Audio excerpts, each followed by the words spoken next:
Good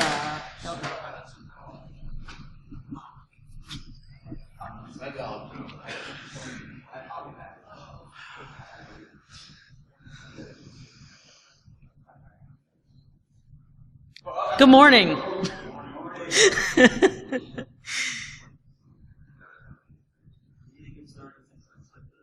Yes. Stop reading it. I'm not ready for you to read it yet.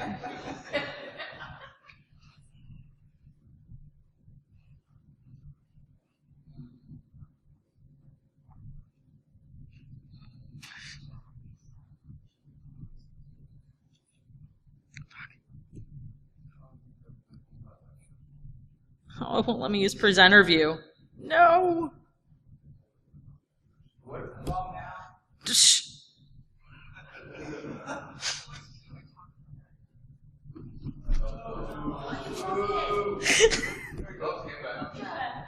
Got it? Okay, good.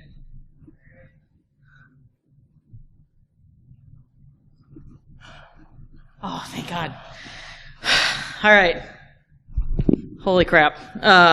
Good morning. My talk that I gave, well, this talk that I gave last time really was only like 35 minutes anyways, so I was kind of worried about how to fill up the entire hour. So this is perfect.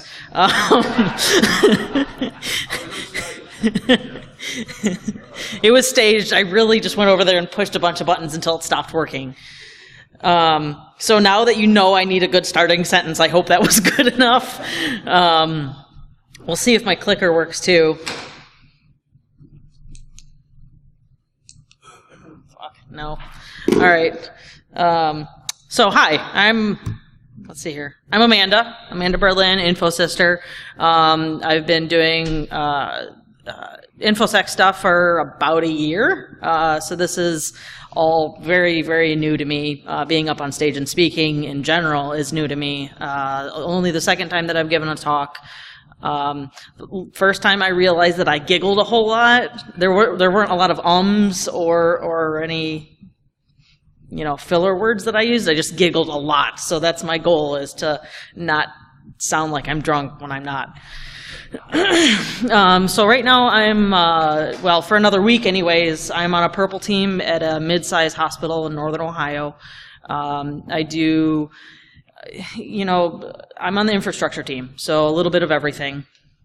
I'm a single mom of 3. I have 3 wonderful little boys, which takes up a large amount of my time, 12, 6, and 3. Let's see here. I'm a noob when it comes to most things. So I've been dabbling in PowerShell and Python, and I do a lot of Windows admin stuff. I'm fairly new into Linux, doing some stuff with SET and Metasploit and stuff internally at the hospital. In another week, I'll be in the education sector. So yay for new jobs and more money.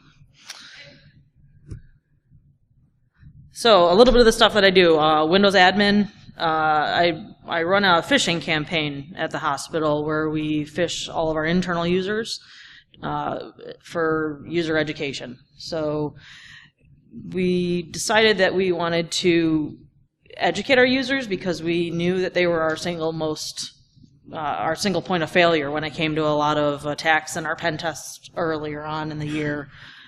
We do like rewards based, so they're not ashamed to report the fact that I got their username and password, because if they report it and they did give it to me, they still get it's still a benefit to them.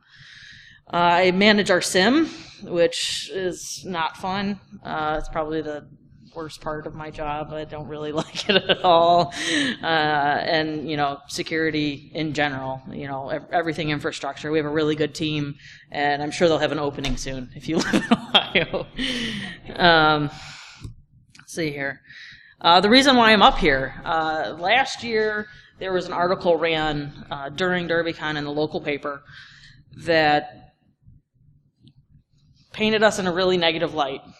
It was the first time, DerbyCon last year was my first con, and it was the first time that I'd ever really felt like I belonged. So the article that they put in the paper really kind of hit home.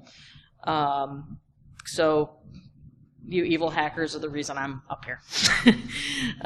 Also, Jason had given a talk at B-Sides Columbus, which I think was my second or third con that I had gone to. I've been to a lot this last year, and really inspirational talk. I highly recommend watching it. It talks kind of about the different lights that hackers are painted all around the world, and for the most part, it's the same as it is in the United States. I mean, earlier we were at breakfast talking to one of the waitresses about, before you had met all of us, what was your idea? What did you think hackers were?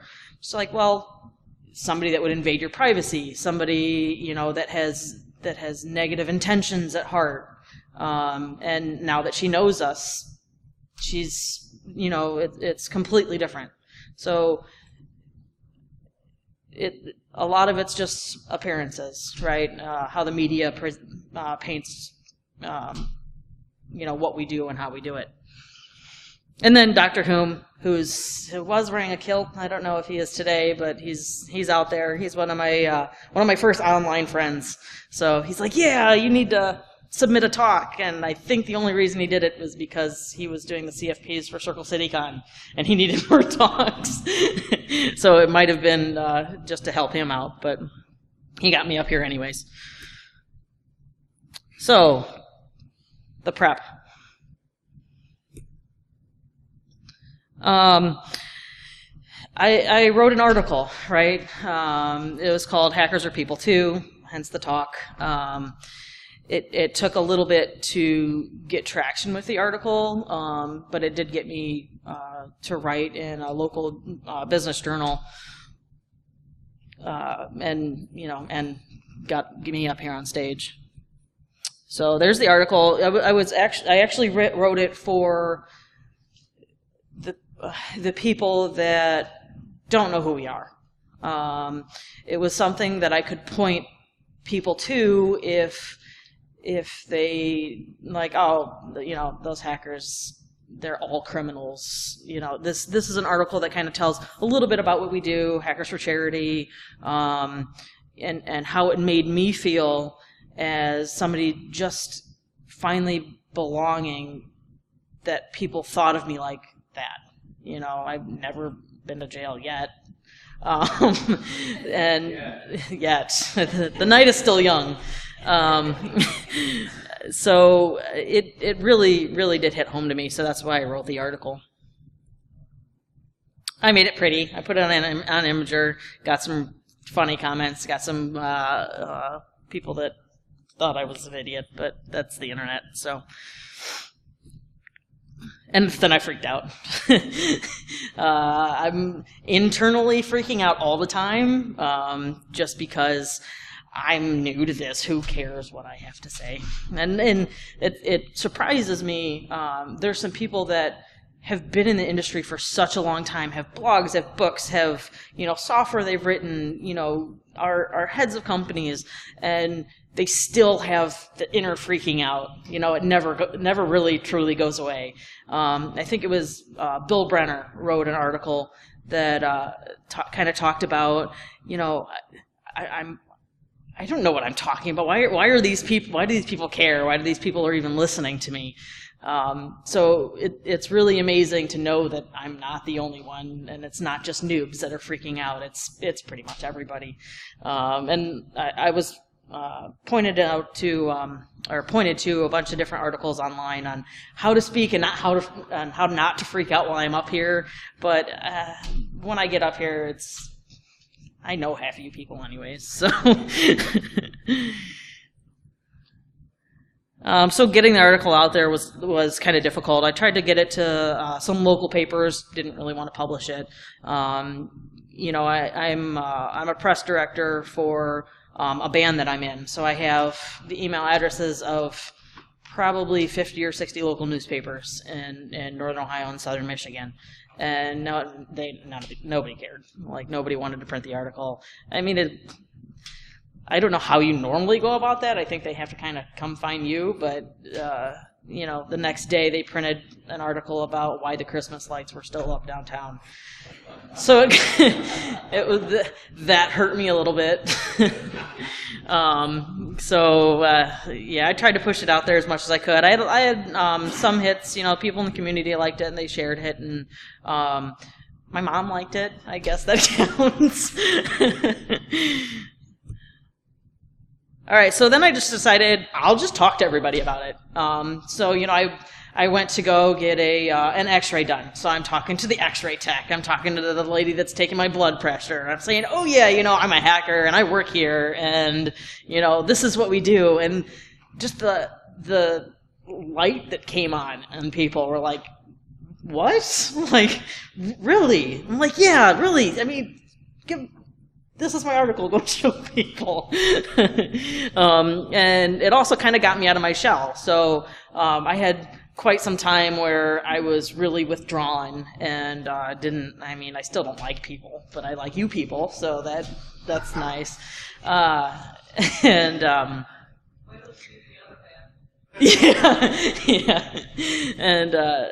So it got me talking. You know, it was something that I could talk to anybody about, and they were going to learn something. You know, most people don't know any of this. I actually got some feedback that, like, oh my God, I need to tell my boss about this because we are having so much problem getting traction, you know, and C-level buy-in on InfoSec because they think that, I mean, they don't realize that we're hackers too, and this stuff's important.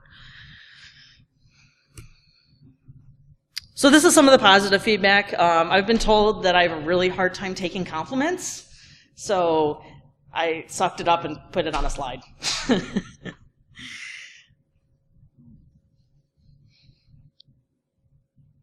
And thanks to Bill Gardner, he pointed out the documentary that I accidentally stole the title from. I'm just like, oh, this is pretty cool. I'll just say hackers are people too, because we are. And then I'm like, oh shit, there's already a documentary out there about it, so I apologize. So there's the link to the documentary. I did watch it afterwards, so it's very nice. They cover some of the same stuff that I do, but I mean, mine has a little bit different spin on it.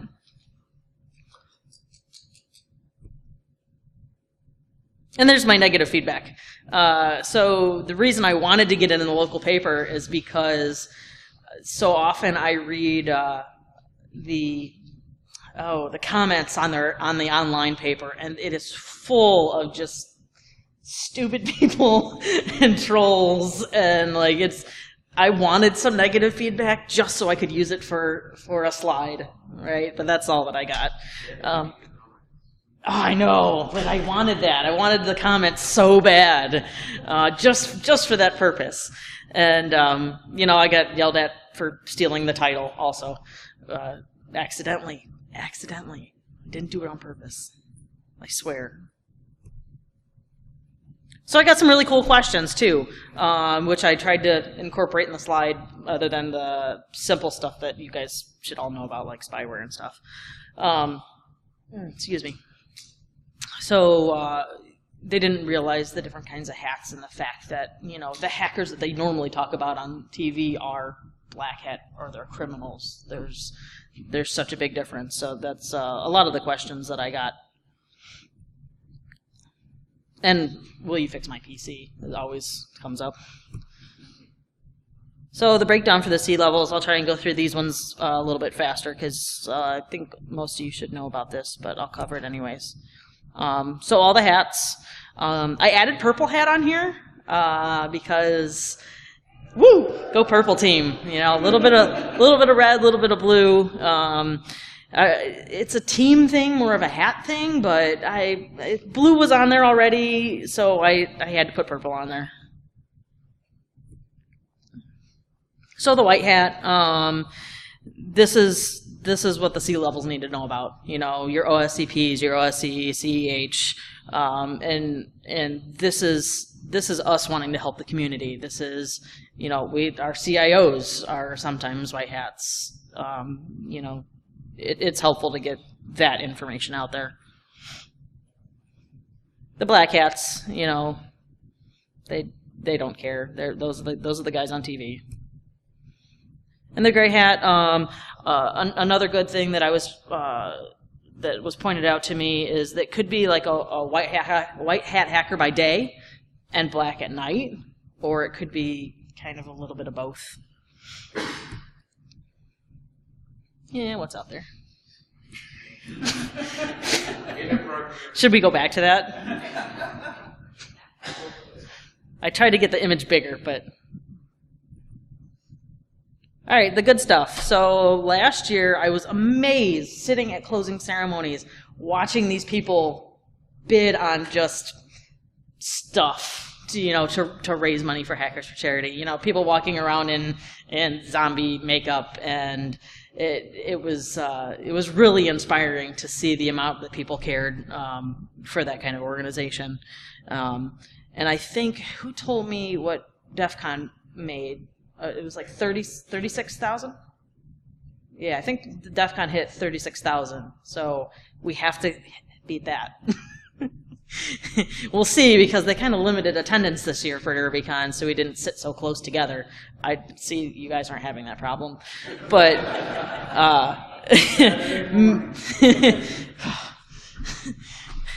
I knew it was going to be limited attendance. You still like tripled my first talk, which is great. They did the blood code thing at DEF CON again, and EFF does some really cool stuff. Oh, and I think they did blood marrow donations and something else that I can't remember. So more good stuff. Anonymous being something that a lot of people sees as being negative, also do some really cool stuff. And this, I was surprised not too many people knew about. So Mubix, who was one of the first people I met in the industry last year at DerbyCon, I did my first CTF also, and he does this thing called Project Mentor that it used to be like every other week or so. Now I think it's about every month. He puts out a new challenge. And it doesn't matter how technical you are or how much of a noob that you think you are, he will teach you something. I think, let's see here, this last month was about web enumeration. So he gives you a website and he says, here, see what you can find. If you have any questions, you email him and he lets you know. And it's for nothing. It's just so he can help in the community. And it's absolutely amazing. There's some people that I know that were working on it also that have blog posts detailing their thought process and how they went about each one of these challenges. And it's helped me out a lot. I mean, I didn't even know what SCADA was, 3-4 months ago. And now it's just amazing that this kind of stuff is out there. And awesome stuff for me that I had to put on here because it just blows my mind. Somebody sent me to training this year at Derby. I got to go to So You Want to Be a Pen Tester, which is what I want to do when I grow up. Eventually I'll get there. And Martin actually DM'd me, like 4 or 5 months ago. He's like, hey, somebody got you a present. I'm like, okay. He's like, just give me your email address. So I did, and he sent this thing to me saying, you've now been enrolled in training. I'm like, oh my God, like I can't, this is why I love this community. There's just people out there that they don't want the recognition. They just do it out of the kindness of their hearts, or if they think that you're, at a bad point, they'll help you out.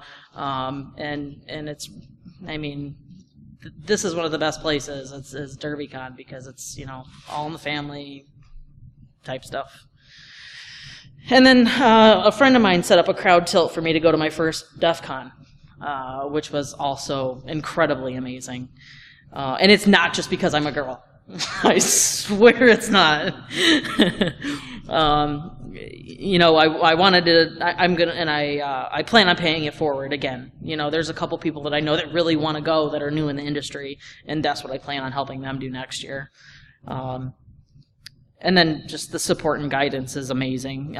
Every time I talk with somebody or go to a con or, you know, have a instant message session or something, I learn so much. And I had to put this on here because if you see Martin, thanks for being a thought leader. And this is pretty cool. I read, I think it was Nathan's article about, and Muvix had one also, about people going to cons and getting up on stage just plastered. You know, there's people that come from across, you know, the world to come watch you talk, all the way from Australia to watch you talk. They don't want to see you up there, you know, stumbling over your words when you're not drunk is different. But, you know, it's a waste of everybody's time. And ShmooCon started to do AA meetings at the con. A lot of it's about drinking. I think on Rob's, he asked, you know, just have a day where you don't drink to say that you can't, you know, that you can't stop. Yesterday was my day, more just as recovery, but I still didn't drink yesterday. It may have still been in my system, though. I am the Calvary, which is something really cool that I heard about the first time at Circle City Con. Bo Woods came and did our keynote about it, and I got to watch a little bit of it, and I didn't really know a whole lot, but then I also watched them for the first time, their 1-year recap at DEF CON. They have a 5-star auto program that they want to build like security from the ground up with automakers and healthcare devices, and I really suggest either watching their talk or volunteering. They need a lot of volunteers. Right now I'm working on like a FAQ, frequently asked questions about their organization, and they recently had a thing on Reddit where a bunch of people were asking them questions, so they kind of need that kind of help as well as, you know, reverse engineering vehicle software, and, you know, working with automakers, working with lawmakers. They're doing some really great things in the community too. And this was kind of cool. This Nathan, I think it's Hefner, made just about. I know people say we need to come up with something better than hacker as a word, but I like that word. I think we should use hacker, and we're true to the word. It's just that the media and everybody else tends to use that always with a negative connotation, and they're criminals. They're hackers too, but they're criminal hackers. So differentiating between black hat and white hat when I'm speaking is kind of hard. Like I didn't realize how often you just kind of throw that word around. And you people, you know, the volunteers, the people that showed up at 9:00 a.m. on a Saturday to watch me talk, you're the good people that make me want to keep coming back to these things. Teachers, I have teachers on here also. So the bad stuff, I tried to do like good, bad, and ugly, right? You know, people just trolling, but in a bad way. You know, there's a lot of, not a lot, there's a few really, really super dramatic people out there. Just don't be one of those people. Anybody know who that guy is that wasn't here last year? I don't know if he's still in the media here or not. He's local reporter. The article, the guy called Yes, he's the guy that pissed everybody off. That's Sterling Riggs. I had to do it. Put his smiling face up there on the ugly slide. And FUD. There's a lot of just ugly stuff out there that make people think that we're bad. The media jumping to conclusions, that kind of stuff. And what you can do, I tried to do a 12-step program. I need another one. So we'll see if I can find another slide to add to. Yes. All right. So there was a there was a 3-2-1 rule, right? It's 3 hours of sleep, 2 meals, and 1 shower. But now we made it the 5-4-3-2-1 rule. It's 5 reapplications of deodorant, 4 bottles of water, 3 hours of sleep, 2 meals, and 1 shower. Not all at the same time throughout the day. So that's a new rule. Everybody should follow it every con. So if you're organizing a con, get the local media involved. I think they did that really well at several of the cons that I've been to, like being proactive, letting them know, hey, we're hackers and we're here and this is what we're doing, and we're not just learning to pick locks to get into your house when we're done.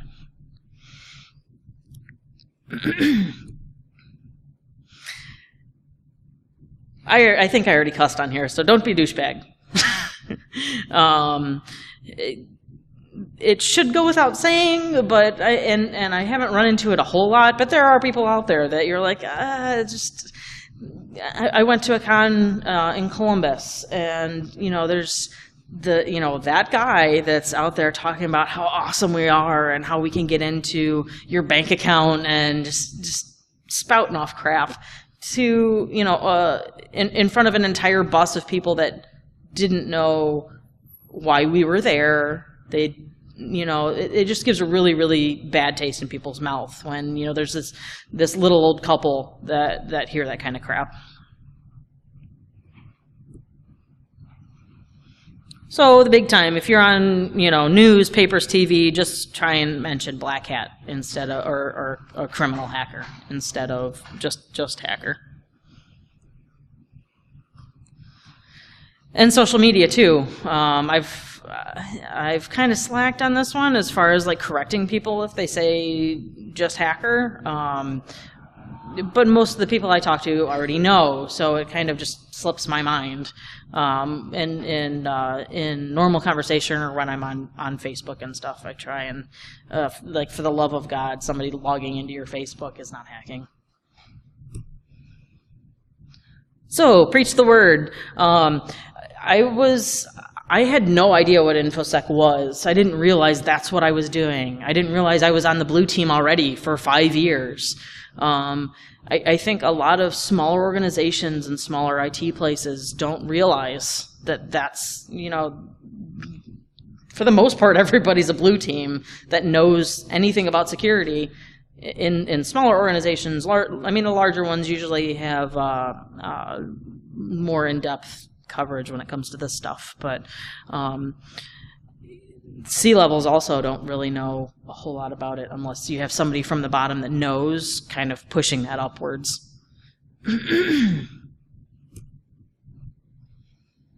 So, getting people involved. I have like standard cookie cutter emails that I like to send out for people that want to know, like things like don't click on shit, good password management skills. We had something at work the other day that was a Family Feud style. What's the most common password game?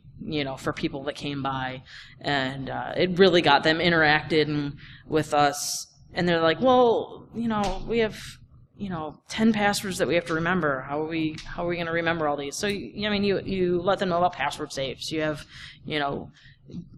go-to de facto emails that I like to send out just to make it easier on me too, and how to secure their own data.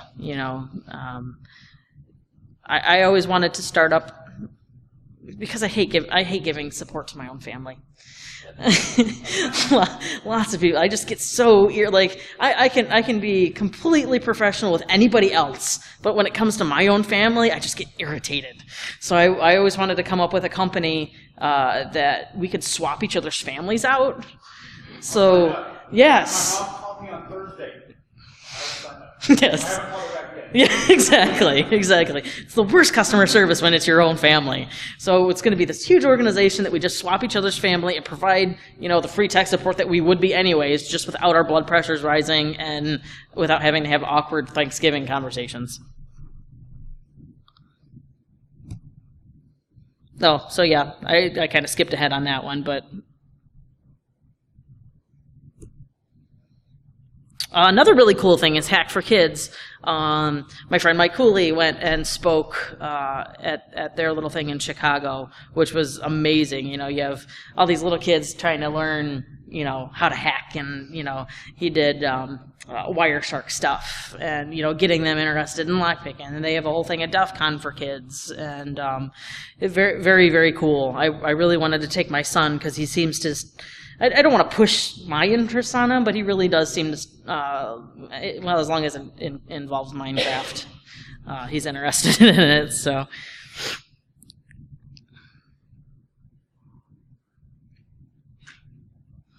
So, show your passion. I put Eve's talk on here, which I don't, is that what they're doing next door? Don't go there yet. But when they're done, it'll be online, then you can watch it. And then, all right, so I was really hoping we'd have more people in here, because there was this cool thing that they did at B-Sides Nashville. I was watching a friend of mine speak, and he kind of just, do we have time? Yeah, he kind of just stopped for a little bit and made everybody talk to each other. But nobody's, you should get cozier. Again, everybody in the front. Come talk to the Australian. I am not Australian.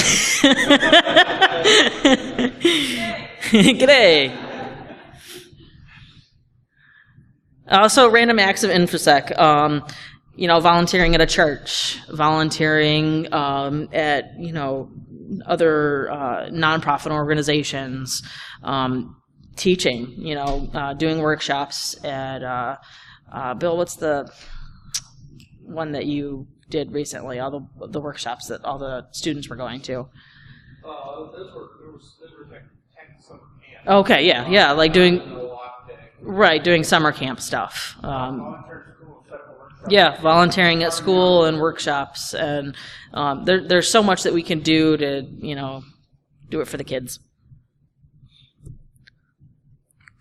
Yeah, don't. The one thing I like to point out is the organization that I'm leaving is they call it the helpless desk, because they don't sympathize with the users. And I've been known to do. I mean, I think a lot of us have been known to do it too. Is just being not sympathetic to. I mean, that this is our job. You know, we need to realize that we have a specialty and they have a specialty. They get along with the basics. Anything that you can teach them above that is going to be great. So just don't be mean to people. And don't be an ass to the rest of us either. I guess it kind of ties in with don't be a douchebag, but I'm still trying to get to 12 slides. So lots of good stuff, right? I'm at every con, and almost every day I'm just amazed at the warmth and generosity and everything of everybody in the community. And there's my 11 steps. So go ahead. I don't want to read them out loud. If you want a summary, there it is. And that's it. So, well, not really. I mean, this is the closing, but. So if you liked it, being that it was, this is my first talk, not the first time I've given this talk, but it's still a learning experience for me. I didn't giggle too much. Yeah? Anything else that you want to give me a pointer on, feel free. So thank you for coming. And then if you didn't, I don't care. And there's my contact info.